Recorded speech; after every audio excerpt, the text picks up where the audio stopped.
think too much about it, I don't think. Hello and welcome to the Uneducated PT Podcast with me, your host, Karl O'Rourke. The goal of this podcast is to bring on interesting and knowledgeable people from all walks of life, learn a little something from each conversation, and for you, the listener, to learn something from each episode. So don't forget to subscribe to the channel, press the box below, show some support, and I'll see you on the next episode. So a 10-year-old Irish girl is allegedly being sexually assaulted by a foreign national at Citywest Hotel in Dublin in the early hours of Monday morning. Back in August, I think it was, in Sagart, you spoke about the impact of IPAS facilities on local communities. In your view, was something like this incident inevitable? Something like this is absolutely disgraceful, as you know yourself. And I wouldn't say inevitable, but when you have a mass amount of people coming in here, and you have a Taoiseach who said at the time that Micheál Martin had said that they were not going to be doing any security checks on Ukrainian people in particular coming in here, but they don't seem to have done any security checks on a lot of people coming in here. So if you've got a lot of people coming into a country and there's no security checks being done on them, well then it is inevitable that you're going to attract people in who are escaping something from their other country, or you're not going to get the creme de la creme of a country coming to Ireland when they've been promised all of the free stuff as well. We know Roderick O'Gorman sent out a message in so many different languages, and that message basically promised people that Ireland was going to be the promised land, turnkey property within 3 months, the social welfare benefits, children going to college, all of that paid for. Like, why wouldn't they come? I mean, being realistic, why wouldn't they come? So what happened was horrific, but that's not an isolated incident either, because we know in the case of Aisling Murphy and there was 2 men in Mayo who were killed about 3 years ago. So it's not an isolated incident, and unfortunately, I think what's wrong, what people are concerned about, what people are worried about, is that it's going to become more frequent. Don't forget, these men are already in a facility.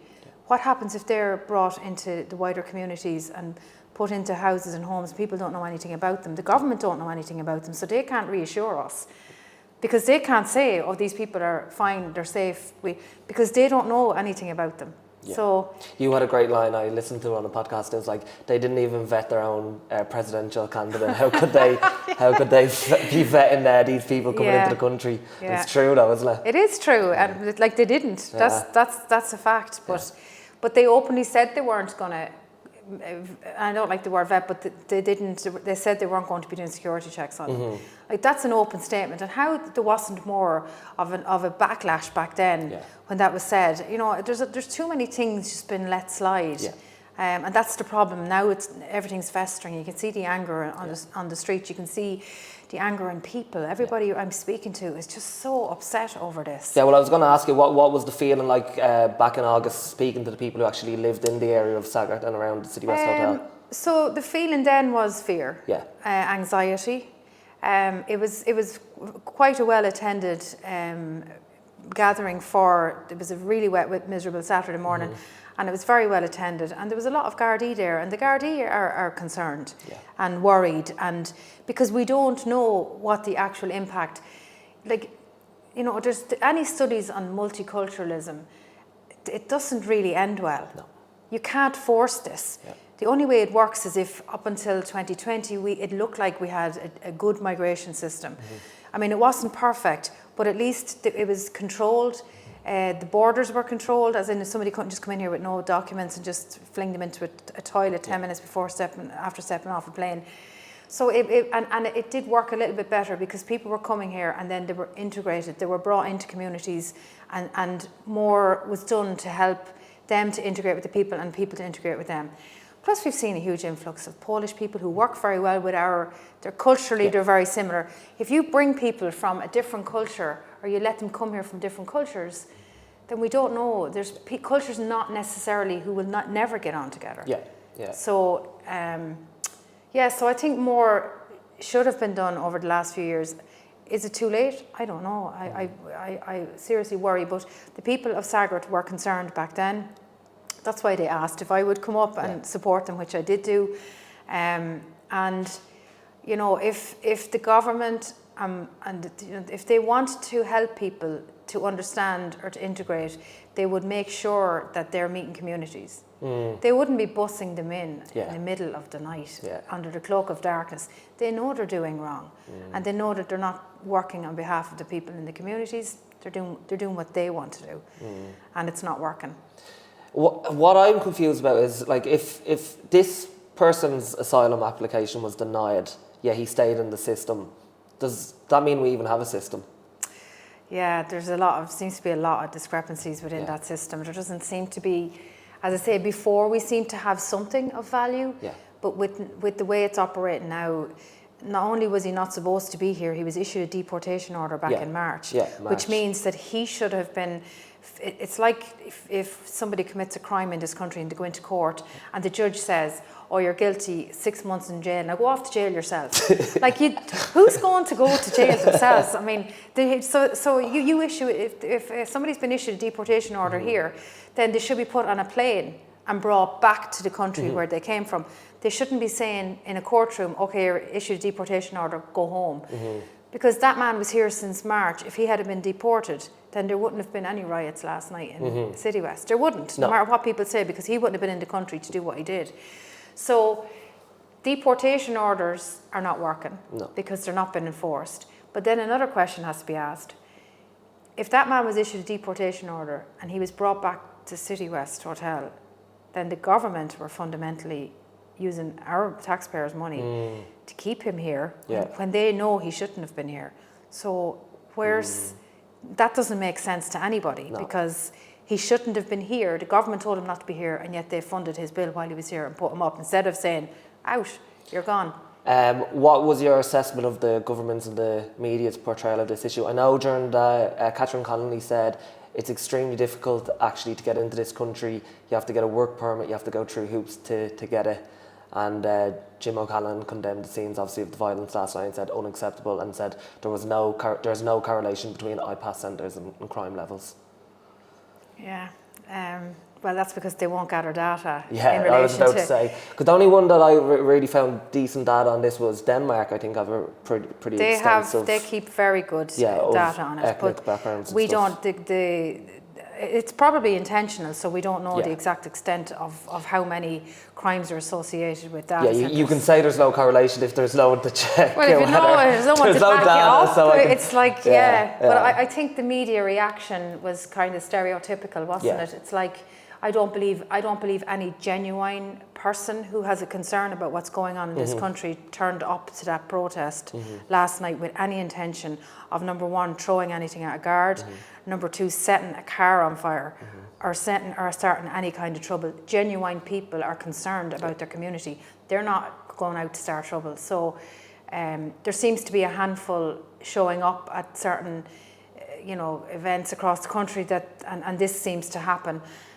Start condemning concerned people over their concerns and worries. There's something not right. There's something not right about the. Well, I think it's kind of telling, isn't it, that they're more outraged by like antisocial behaviour than they are of a 10-year-old girl. Absolutely. I think that's. Where was their outrage at that? Yeah, there wasn't any. They didn't really even mention it, did they? No. Yeah. No. Yeah. I mean, I know the news reported on it, but it was reported in such a way that.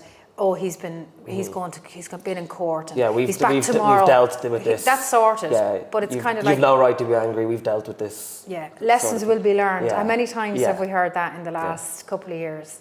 So I don't think people are falling for it. There's a lot of anger there. Do you have any opinions on Tusla? So 38 kids missing since the start of the year, and the language from Tusla was this little girl absconded from a trip to the city centre, which sounds like blaming language, rather than taking responsibility for the failing of the child.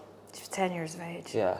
I mean, do we need to say any more than she absconded from? Yeah. She was 10 years of age. She wasn't a kind of an irrational teenager or something that you could say she was 16, 17 years of age.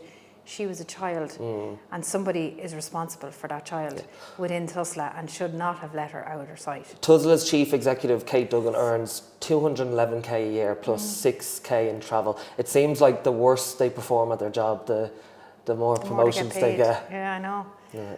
And I mean, no. Again, we'll hear, we're going to get a report from Tusla, but when will we get it? When we get it, it's going to be too late, and it's going to be whitewash. Yeah. The people know this. Despite what the Irish government and the media think, people are not stupid. They can see all of this exactly as we see it. Yeah. And just because you've got a cohort of people who come out and fight in every occasion, everybody knows what's going on here. And that child was in the state care, and that man was under state care. Yeah. This should never have happened, ever. It shouldn't happen anyway, but the fact that they've been in state care adds another degree of, well, why else is happening? Yeah, it's very sinister if you wanted to look even deeper into it. I know there's a research study in UCD from 2023 that I was looking at, and it doesn't look good really for Tusla. Going on to the presidential election, and I want to talk a little about free speech as well. Catherine Connolly said she'll be a president for everyone. Do you think that's true? She'll be a president for everyone on the left, and the far left at that. We're not even talking centre left, we're talking right over there. No, she won't be a president for everyone, and she certainly is not my president and never will be my president. So, what were your thoughts on how she handled the Elijah Burke situation in Galway? I thought Catherine was given a unique opportunity to show that she would have been a fantastic president by asking the crowd to stop heckling. When he asked a question, I thought he was very, very respectful in his manner, his approach. And I thought she could have said, I would like to hear this question and I would like to answer this question. And even if she wasn't 100% comfortable answering the whole thing on camera, she could have said, I would love to speak to you afterwards in private about this matter, had she not been comfortable. So I think she had a unique opportunity and she blew it. Catherine, can we speak? Because you say you're for free speech. These are pre-approved audience. This is a pre-approved question. I'm a law student. I'm a law student here at free speech. Yeah, I'm a law student here at the University of Galway, and tonight you're here because you want to be president of Ireland.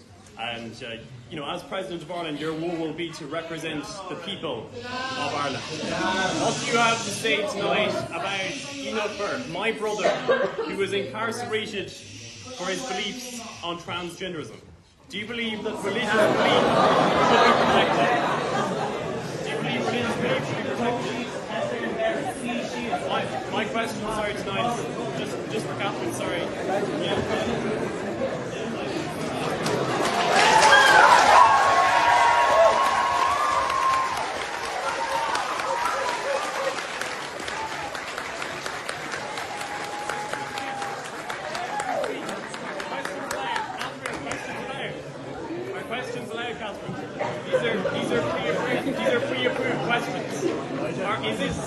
Because you say you questions are allowed and you agree with that, but I think even if her opinion, I completely disagreed with it, at least if she answered the question. Yeah. And she wouldn't even give that. And gave him the respect. It was extremely disrespectful what she did. And then getting the guards to come in and take him out. You said neither candidate even remotely represents me and many other people I talk to. Can you expand on that feeling? So, the President of Ireland should, in my opinion, and I'm saying many others would agree with this, they should encapsulate a huge proportion of society.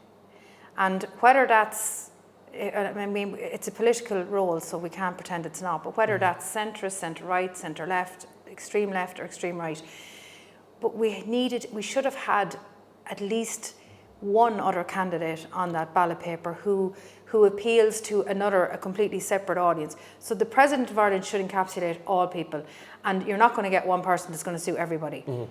But the two people that are left, we had left, left and far left. We know Jim Gavin's jumped off his horse, he's gone. Yeah.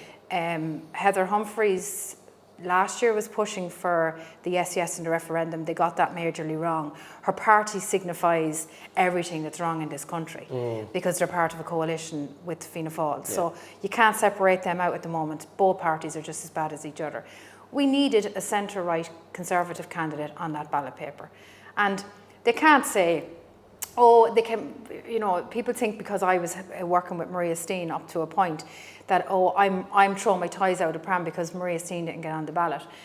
I'm upset and frustrated at the fact that there is nobody on the ballot paper that I can actually vote for. And that could have been, I mean, there was other people who were trying to get through the... Nick Delahanty could have been, Gareth Sheridan. Gareth Sheridan worked extremely hard at getting onto that ballot paper. He worked the councils. There was no excuse for him. Do you think a lot of people were saying about Maria Steen that she didn't start early enough, but then the Gareth Sheridan case kind of well, it blows that one in the water. Yeah. And Maria had she'd applied and got nominations from, I believe, 6 to 8 county councils. Yeah. It was the fact that the county councils were blocking. This has nothing got to do with not working. You need nominations from county councils to get onto a presidential election. She had received the nominations. She had gone to the county councils where she had received those nominations.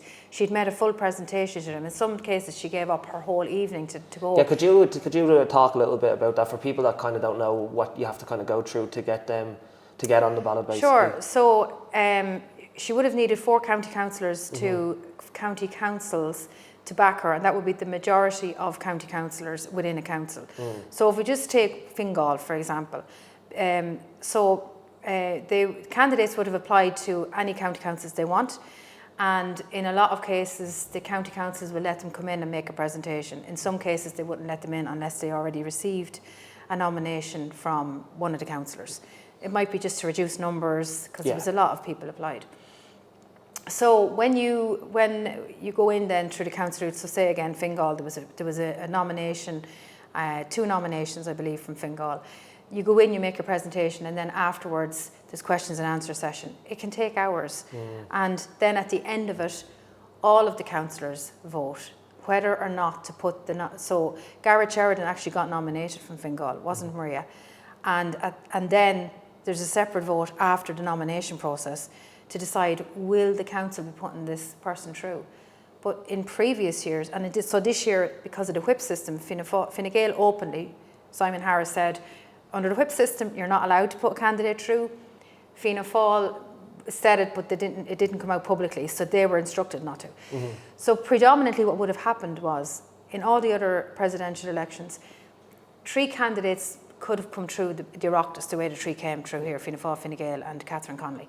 And then the councils would normally, their councillors would abstain from blocking a candidate, but they were told to block the candidate. Yeah, I think there's a difference. In the other elections, the last 2, I think there was 6 on the ballot and 7 on the ballot or something like that, and much more independence as well. There was, in the last presidential election, there was 6 presidential candidates. 3 of them came through the council route. Well, what do you think has changed that now they're pushing that kind of approach to block? And I think they're afraid. Yeah. They're afraid that the conservative centre-right movement might have grown a lot since even last year. You know, I think they were probably feeling the mood on the ground was building, and rather than take a chance and put somebody on the ballot and find out that they're absolutely, you know, getting it. Excuse me. Rather than put somebody on to find out that they've got it wrong with the people, they just decided to block them. Now, there's also another theory on that. Go on. Okay. So maybe, don't forget, in the early stages, Conor McGregor had his name in the hat, and maybe they just wanted to stop Conor McGregor getting onto the ballot. Ireland, under my tenure, the will of the people will be heard. I don't know, it's the real answer, but they were afraid. Because if they weren't afraid, why didn't they let the 3 who had a chance coming through, Gareth Sheridan, Nick Delahanty and Maria Steen, why didn't they just say to their councillors, just do what you normally do, you know, find your good candidate, put them through if you're happy, and we'll say nothing about it. But they told them not to put them on the ballot. Do not let an independent through. So they know the feeling on the ground. That's why I'm hoping this campaign the Spoil the Vote will... Well, we'll talk about that quite shortly. But research from the Sunday Independent showed that 44% of those polled believed Maria Steen should have been on the ballot, while 22% would have voted for her, meaning she would likely have been ahead of Gavin at that stage. So, well, we'll never know. Why were you such a big advocate of Maria Steen being on the... In particular, Maria, I suppose because I had heard her speak last year at the referendum, I was very, very impressed. She spoke extremely well. She stood up to Micheál Martin. She really destroyed him in that debate. I was going back over. I've watched it loads of times. Yeah, it's really good. In terms of migration and does so through migration law. So you don't recognise that family? So I'm not making comments on sort of you don't specific red recognise herrings his as a that you're family. It's introducing. not a red herring. This is a reality in the new Ireland that we live in. We have many new immigrants that are citizens of Ireland now. Is his family a family or not? Sorry, in terms of, we have many different types of relationships. Yes. And I'm asking, is a polygamous marriage in that case a family? No, bigamy is illegal. In Polygamy. Polygamy is also illegal in this But country. so you're saying that it's legally, it's So illegal. And She's so respectful and she's so ladylike and she's so knowledgeable and she's so intelligent and articulate. It was just like, no, you couldn't have done it better. So she really just showed me what she would be like if she had been a president. I love her family values. And I don't necessarily agree on every single issue, as we don't. But fundamentally, she would have aligned with a lot of my values, and I'm quite a traditional person. I think it's important to have some values and family values and cultural values and stuff. So it's funny because like I think the establishment were very much trying to paint her as like backwards, whereas might be of the opinion, well, I think I'd rather go backwards than go forwards in regards to what they're trying to do. Yeah, absolutely. I think on the news, 6-1 News, on the evening before the nomination process closed, she was asked, do you really want to drag Ireland back to the 1930s? I got a lot of people who I'd be friends with, because I obviously put it on social media that I would be supporting her, and I get all them messages in the inbox. Do you know what she's like? She's the devil, all this stuff. I'm like, I know. It's incredible how people just want to put others into a box, and they're all the intolerant left, by the way, who really think that we're scary people because we love our children. Diversity is their strength, but not diverse opinions, essentially. What was your opinion on smearing of her handbag as well? Oh, I just thought that was hilarious. I mean, poor little bag did nothing to nobody, did it really? So do you not want to have a president who was a bit stylish? Yeah, I mean, I'd love that bag, let's be honest. I did get a photograph with it, by the way. It'll go up on social media someday. Can you explain the whip system a little bit more in regards to Irish politics, just for people who don't really understand how politics work and aren't really like savvy on what's going on? Like, what is the whip system? How can it be abused, and why do you believe that it's essentially wrong? Because I know some people would say that, well, why would our party, nominate someone else? Yeah, so the whip system was, theoretically it's a good system because it's designed that if, say, parties promise particular, they make particular promises coming up to elections to the electorate, and they'll say, well, we're going to, if we get in, we will do this, this and this. So then what they will do is they'll whip their TDs to vote in the legislation that they need brought in order to bring. So it makes a certain amount of sense. If they want to bring the legislation through the Dáil, they need to know that their members are going to vote it through. Otherwise, it's a free-for-all when they get in there, and they could make promises, and then their members their TDs wouldn't let them bring them to fruition. So it in theory, it is a good system, except it's been abused because presidential election candidates county councillors were whipped into, you cannot let this person through. They weren't told you can't vote for them. They weren't told, you can't nominate them. They were told you have to block them. It's very, very different. So I don't know whether it is constitutional or not, what they did. Only time will tell, but it feels wrong. And it feels wrong to ordinary people. And I've spoken to a lot of people who said that they would never have voted for Maria Steen, Nick Delahanty or Gareth Sheridan, but they are really, really annoyed that the government took their right, because they're saying, well, what if there was 2 right candidates on that ballot paper? Yeah, well, that would be a question. Do you think if it was the other way around, where there was 2 or 3, centre right, and a little bit further from that, would it go the other way?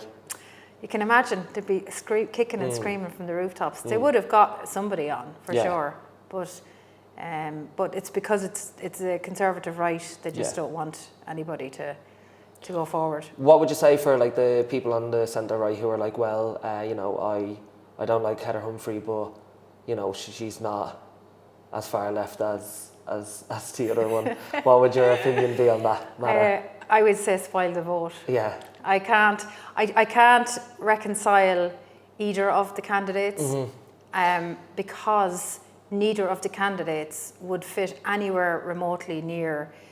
Like, I've yet to hear a strong definition from either of them as to what is a woman. Yeah. If you're a woman running for the President of Ireland and you can't be clear and defined about that statement, then I have an issue. You know. Did you watch the video of Barbie Kardashian being released from prison? No. I watched about 3 or 4 minutes of it and I had to switch it off. Yeah. I just thought it was terrible. So Attribution.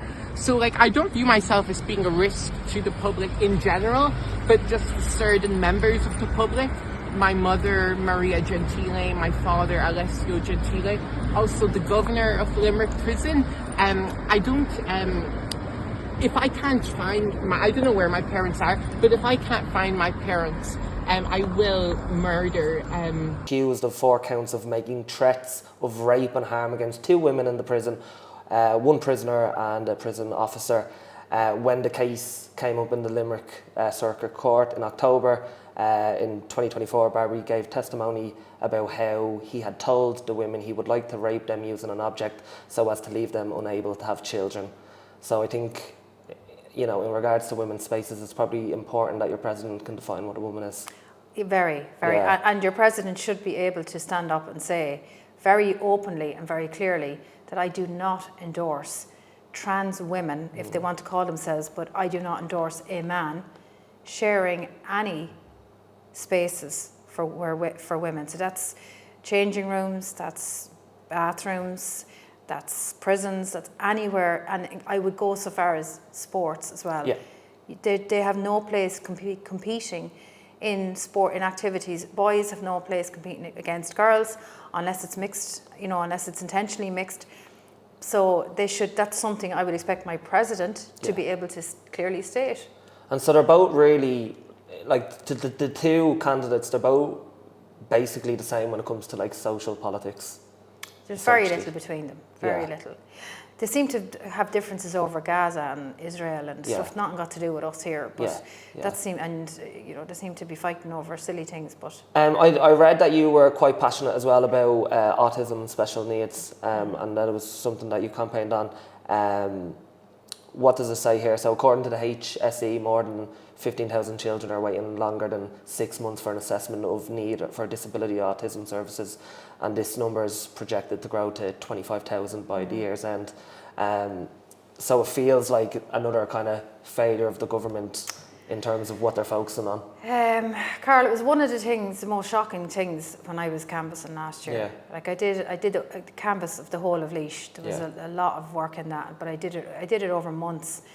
And the amount of parents, grandparents, aunts answering the door telling me that their child had special needs, one of their family members, they were waiting for school places, they were waiting for assessments, they're waiting for treatment when they have assessments. And there's a shortage of staff, trained staff in that area because it's very, very difficult to get in. So there's all these obstacles. And instead of sitting down with families and professionals and working out how do we overcome these obstacles, the government just keep thinking that, we'll throw 4 million at that this year. But that 4 million has been soaked up on bureaucracy and layers upon layers, whereas all the while people on the ground are suffering. So it was a huge problem. It is a huge problem. It hasn't gone away. I didn't get elected, so there's very little you can do when you're on the outside looking in. Again, that's why I ran, because I was hoping that I could get in the inside and then start chipping away and seeing what I could do from in there. But it is still an issue, and it's an issue that I'm still quite familiar with. I'm still talking to people who would really are struggling with all of that. And it's a shame because topics like that, they kind of get forgotten about because of, all the divisive stuff that we shouldn't even have to have a conversation on. Yeah, 100%. Fergus Finlay wrote in the Irish Examiner, are you kidding me? Deliberately spoiling your vote is exactly the same as saying to the rest of the world, you make the decision for me, I couldn't be bothered. It's giving away your vote. I presume you disagree. I do, yes, slightly. Not showing up is letting others aside. Okay. So I just think there's a couple of scenarios. So we need a good turnout. I mean, a low turnout is going to look bad on government anyway, because they should be encouraging people to come out and vote for the president, and people should feel enthused enough to get up off their backside and go and vote. But if they're not, then that's a message. There's already an indication that things are not going good for you as a government if you're pushing this. Remember, these people were not elected as presidential ballot, as you know, candidates. They were selected. They were selected by their parties. And we're not really engaged in this election. There's an awful lot of people just kind of, they're switched off. So I'm hoping they show up. The spoil the vote is an extremely democratic way to protest. We've seen protests across the country. We've seen what happens at them. Are they working? I would argue that instead of standing outside Citywest last night, that same amount of people may have done much more harm had they been standing outside the Dáil today, or on basically that's where the government are. It's not the people's fault inside Citywest. It's the government's fault. They're the ones making decisions. That's where they should have been protesting. But we have a huge opportunity on Friday to protest, possibly the biggest protest that we could have ever had, and that's for people to show up, spoil their vote, and tell the government exactly what they think of them. The message won't be recorded, but the spoiled votes will. So it's extremely important. It's probably, we're not going to get another shot for another four years till the locals and Europeans and general election again. So you're going to have to endure this for 4 years. And people say, sure, it doesn't matter if you spoil your vote. Catherine Connolly or Heather Humphreys are going to get in. Yes, they are. But could you imagine what would happen if that spoiled vote was significant? What does significant look like for people that aren't sure? Well, at the moment, we're starting off with 6%. Yeah. 6% is already 379% higher than the previous, than any other presidential election. So we're already making waves here. It's already predicted to be the biggest spoil your vote in history of the vote. 100%. And while previously it would be assumed that the spoiled votes are accidental, this is intentional. And this is people actually going out to spoil. How can you make it intentional? What can you do to basically spoil your vote? So what I'll be doing is I'll be writing any message I want across the top of the ballot paper. So if you were going to vote for somebody, you might write vote Maria Steen number 1 or Dick Delahanty or whoever you were going to vote for. If you just want to write a message across the top of the ballot, you can just write whatever it is you want to say. You put it on there, bring in your marker, bring your pen or marker in, and write it big and write it bold. Or if you want to leave it blank, you can. But the idea is that you'll put an X beside each of the candidates in their boxes.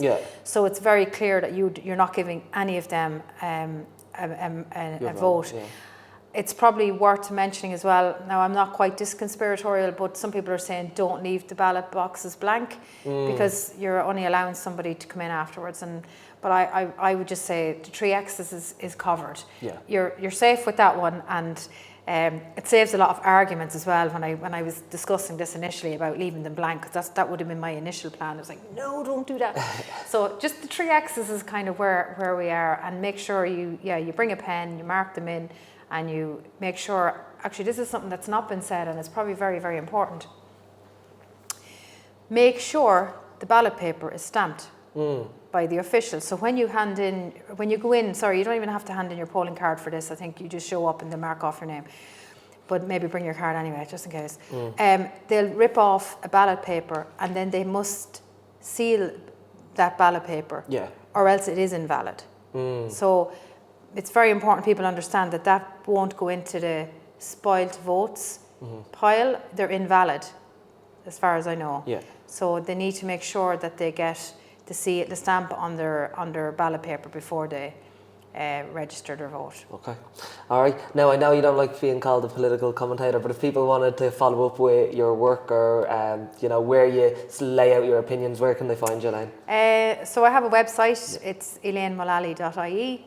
I'm very active on Twitter and Elaine Mullally. You'll find me on Twitter, Facebook, Instagram, and I'm not very good on Instagram or TikTok, but I'm there, I have a presence, and I just kind of post up my stuff there in case I might get to the younger people. I believe that's where they all hang out. Yeah, you have to do what Trump did now with the podcasts and TikTok. I'm trying to get to the younger people, younger people, come out and vote. We need you as well, we need you. Yeah. All right, well, I'll be swallowing my vote anyway. Elaine, thanks very much for today. Brilliant.